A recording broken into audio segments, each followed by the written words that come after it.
एक आदमी एक वस्तु उसके क्रय मूल्य से 5% ज़्यादा पर बेच रहा है। अगर इस वस्तु को 5% कम में खरीदा गया होता और 2 रुपये कम में बेचा गया होता तो उसे 10% का लाभ होता। तो उसे 10% का लाभ हो जाता। तो वस्तु का सीपी यानी क्रय मूल्य आपको निकालने के लिए बोल रहा है। तो एक आदमी वस्तु को 5% ज़्यादा पे बेच रहा है, यानी कि 100 अगर दी हम इसका सीपी मान लें तो एसपी हम यहाँ इतना मानना चाहिए। 5% ज़्यादा पे बेच रहा है तो 100 अगर होगा सीपी तो 105 होना चाहिए एसपी, क्योंकि 5% ज़्यादा पे बेच रहा है। ठीक। और अगर इस वस्तु को 5% कम में ख़रीदा गया होता, मतलब पहले जितना में ख़रीदा जा रहा था उससे 5% कम में अब उसे मिल रहा है, यानी कि 95 में अब उसे मिल रहा है। पहले वही चीज़ उसे मिल रही थी 100 रुपये में, अब मिल रही है 95 में। तो अब उसे बेचा कितने में जाएगा, मेन यही सवाल है।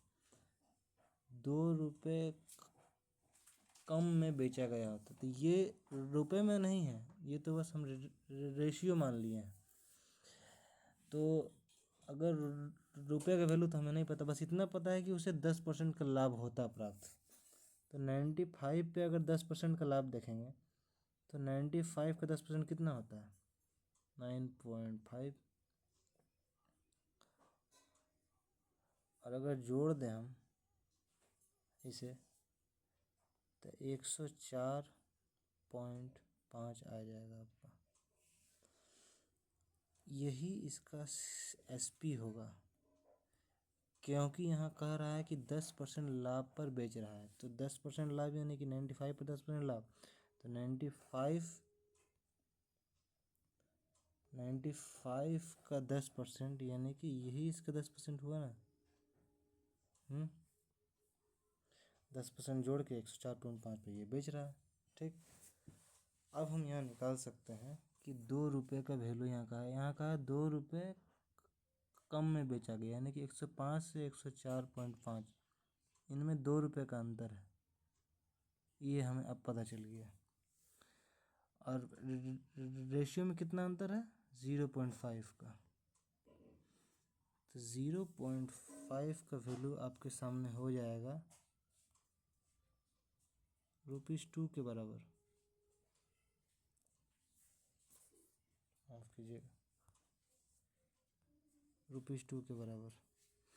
और यहाँ कहा है सीपी निकालने को बोल रहा है। तो सीपी कितना है, 100। ये आपका 100 है सीपी। 100 का वैल्यू कितना होगा, 100 का वैल्यू कितना होना चाहिए। 0.5 का वैल्यू अगर 2 है, यानी कि मल्टीप्लाइड बाय 4, तो 100 का वैल्यू मल्टीप्लाइड बाय 4, तो 400 रुपीज़ आपका आंसर हो जाएगा।